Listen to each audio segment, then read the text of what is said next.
Guys, I haven't made a video in a while. In this video, I might end up making two of them because it might end up being more than just 15 minutes, which is my allowed time, and I usually like to stay a little bit under that, so it doesn't mess up or anything like that. But I want to give, since I haven't done a video in a while, I want to give a group of games that I think is good that I don't want to hear people talk about as often. Like, doesn't mean that it never gets talked about, and it might mean that people talk about it, but in a negative light.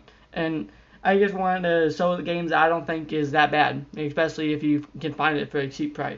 First, just because I only have one NES game on me for this video, is Black Manta. It's a platforming beat 'em up ninja game, so it's not the best game, but I kind of like it. It's kind of cheesy. I think the story so far is I haven't got all the way through it. I just seen the opening thing. Is some kids got kidnapped and then they send a ninja in to save them from the mafia or something like that. But I think it was pretty fun for when I played, and I think it was really worth the $5 that I paid for it. And this also means that it's the price that I paid for it on some of these games. So some of these games might be really bad, but I paid a good bit of price for it. So, I paid really cheap, so it's not that bad for how much money it is. Next, just because I don't have that many of them, I'm gonna do my Game Boy games. This one is just here because this is I forgot the name of it. I think we just I actually have another game in the case that's English. Ninja Council. Sorry, I forgot. But this I just want to show just because this is the leakest link in the Ninja Council series, because usually the Ninja Council series is very good in my opinion. It's a platforming ninja game. I kind of plays like Shinobi in my opinion. That's why I like it. But and I like Naruto, so even that's why I'm collecting all the Naruto DS games, because a lot of them are really good games. Like, they took time into creating these, and I think they're one of the better licensed games. Yeah, sorry. But this one, it played more like more like a fighter, which I don't really like. And these games, besides this one, I just have this in here because I think they still look like this. This is Naruto Ninja Council 1 and 2, which, they look completely different. I think the Ninja Council 2 so it looks like this or something like that. It kind of looks similar. But yeah, they're really good platformers in my opinion. And I'm not saying the other one's bad, just I can't understand it because it's in Japanese and it's in platformers easier to understand than RPG. But I spent around $2 shipped and everything for these, and I know you can find them pretty cheap in your local game store because they did come out in America. But you had to track it down, and it's usually a little bit more money. Usually like $5, like when I've looked at them. Actually, this one I thought this one started sick. I think I paid $3 for this one, $2.95. Next, I'm going to show my 3DS games. I also have Switch in here just for later, but you just want to say that so you don't sign off. Heroes Ruin is more like a Diablo game, but more simplistic, which I like. It's made by Square Enix, and I think it's a really well made game. I really like it. I think I seen it on on an underrated game, like a hidden gems thing, and I decided to track it down. I bought it without a case because some games that I don't know if I like or not, I like to find it without a case because it's always like a little bit cheaper and it's easier to track down. The game store that I seen this at only had one copy of it, so I grabbed it just in case I was never able to find a case version, which I haven't, so I'm glad I did. But it was around $4.95, and I think it's really fun. I spent this is how I judge my games, like especially in the ones where I can tell how long I played it. I like to if I paid $4 for that, so if I play at least 4 hours into the game, then that's worth that $4. An hour, $1 an hour. But I think I spent around 40 hours into this game, and it's really fun. Next is Project X Zone 2. I never played X Zone 1, but I do want to find it. But so if you know what console it's on, I would like to know it. No, because I'm not sure if it was on 3DS. So I haven't looked it up. I just been looking around to see if I can find it. I don't have the best copy of it. If you can see the page is all wrinkled up in there, but it's a decent thing. I think I paid around $4.95 for this one, And it's a turn-based strategy game. It's kind of easy from what I played. Either that, or I'm just still in the tutorial, but it might be a long tutorial. But I think it might get harder. But it's a crossover game with all the not all the Capcom characters, and I thought it was gonna be a fighting game, which I don't care if it's not. I really don't. That's what I assumed from this. It has little cutscenes that looks like a fighting game, which I think is why it looked like it. I think it's really interesting in my opinion, and it has all my favorite character. If you see on the cover, even though I haven't seen Leon yet, which is the only reason I got this, because Leon is the guy for me. And next, this isn't the best game, just as I said, good for the price. I think I paid like $2 or maybe $3 for this one. It's a platforming game from Regular Show, and even if I didn't like the game, I like to get it because I like the show. I like to own something from the shows I like. Next, I'm going to be doing the DS games, and I think I am going to have to make 2 videos. But Spectrobes, I have 1 and 2 on here. Yeah, trying to find number 2. I don't have 2 in a case just because I haven't found it in a case. I have 2 copies of this one. I paid $4.95 for it, but I think I paid even cheaper for my copy that's not in a case. And I think I paid like $2 for this one. I had to order it because it's kind of harder to find than Spectrobes 1. You don't see it at the store all the time, but it's really cheap. It's made by Disney. I think it kind of reminds me of Pokemon. You find monsters, you dig them up, you knock them out of the cap, you find fossils and you go take them to life and you can use them in battle and level them up and everything. Yes, I think my autofocus is messing up. Not used to my Galaxy phone yet. That's what I'm using to record this.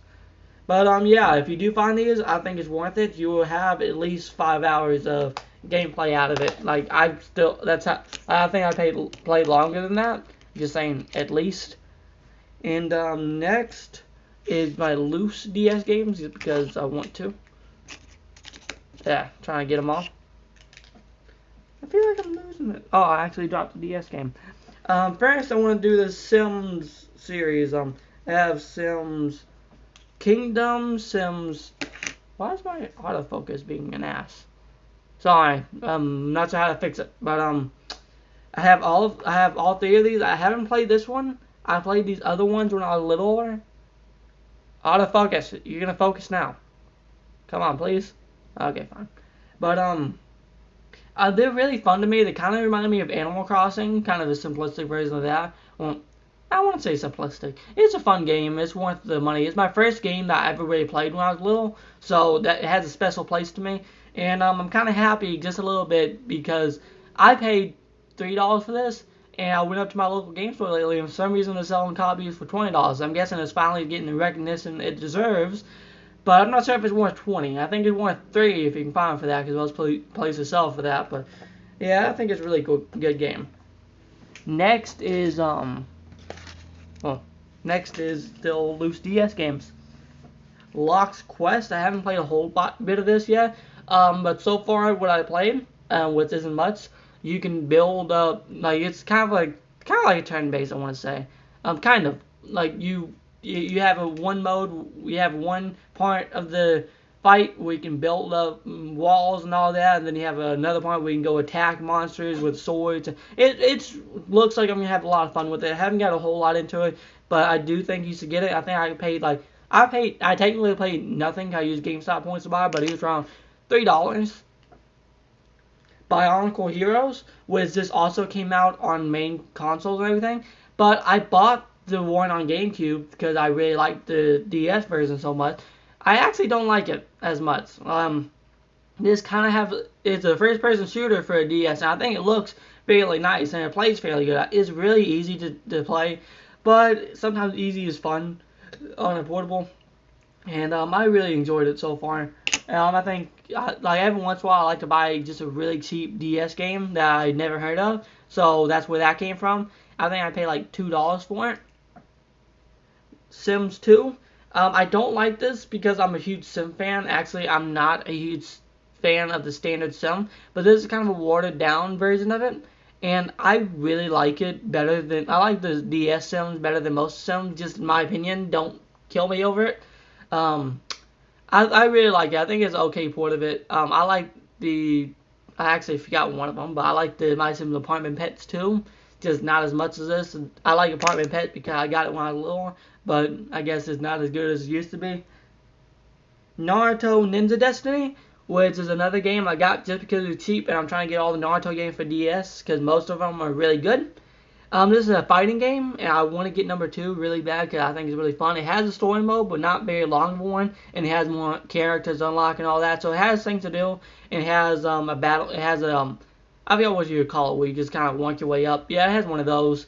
I think it's really fun. It's kind of simplistic fighting, but I'm not that good at fighting games, so I kind of like that. And Steel Horizon, another game I got just because it's cheap. I haven't played a whole bunch of this, but it's a turn-based strategy battleship game. So I haven't played. Sorry, I haven't played a whole bunch into it yet. But if once I do, I will let you know. So far it seems I'm having fun with it. I think I'm gonna get done with my retro games, and then I'm going to maybe do my Switch games, and then I'm gonna be done with this video. I'm gonna cut it. I'm gonna start a new one. Next is some Famicom games. With I'm just putting all these in here. It doesn't mean they're all as good. The Dragon Ball games for Famicom some are better, some are worse. Some have translations out for it, some of them don't. I played on the Retron 5, so most of these I was able to translate. But most of these games are really good turn-based strategies for the price. I think I paid around $3 ship for each of these, so not that much money. And I really like Dragon Ball, so I started getting all of them. And the first one I played was really good. They're all kind of different. Like some play out like a board game, like on how you move. Some of them don't. You know, it's all different, but all kind of the same. And most, like the first one I got, I wasn't able to translate this for a long time. And sometimes, most, like this one, I was able to figure out without translations, like just kind of seeing what things do. I would rather have translations, but you might be able to play this one at least because I've done it without translations. I think they're really fun. And this one I'm separating from them because it's not the same. It's the first Dragon Ball game that came out with Famicom, and we actually got this game. I think it was called like Dragon Power. It was under a different name. But I kind of would say it's kind of like a Zelda, it's top-down thing where you go hit things. I like it. I think it's really fun. Man, I want to get the NES one of these days just because I think it's kind of neat. Another linked in with the Dragon Ball games, but these are for Super Famicom. The Super Famicom fighting games are okay, but I'm not a huge fighting game fan. I'm going to try them again once I get a better controller, but I'm not recommending them because I personally don't like them. I'm just getting them to have all the Dragon Ball games for Super Famicom. But I think there's around $4 shipped a piece, and it gets even cheaper if you order them from the same person. So, you know, shipping gets a little bit cheaper. My time is running low, so I'm just going to do my Switch games and maybe my Vita games. These ones, I got Lego Worlds, which I wish I would have grabbed Dragon Ball Xenoverse 2 because no one really talks about it. I like Dragon Ball Xenoverse 2 on Xbox One, and I got it on the Switch later. And Lego Worlds is really fun. I think it's weird that they haven't made a Lego game like this before. You just build with Legos, and it's a lot funner than I thought it was going to be. And I paid around $20 for it, and I spent around 50 hours in it making my city. And I got it on sale. It's now back up to $40, and I think it might still be worth it for the price for how I rate my games. And this game, at best not to waste time. The same game, it's a Lego City, like it's just a Lego game, but I like it better because it's its own thing, and it's really fun to me. There's a lot to do in the game, in my opinion. It's my first Lego game I ever played, so if they're all like this, then I might be starting to collect the Lego games, but yeah, I think it's really fun. The Wii U version I don't like as much because it had a lot of gimmicky controls in it, but the Switch version has none of that, which is why I'm glad I bought it 2 times. But I got it for $20, and I think it's worth that because I got it on sale. Thank you guys for watching. I'm trying not to get past 15 minutes, so I'm going to make another video, probably going to be posted today, and see you guys later. Please subscribe.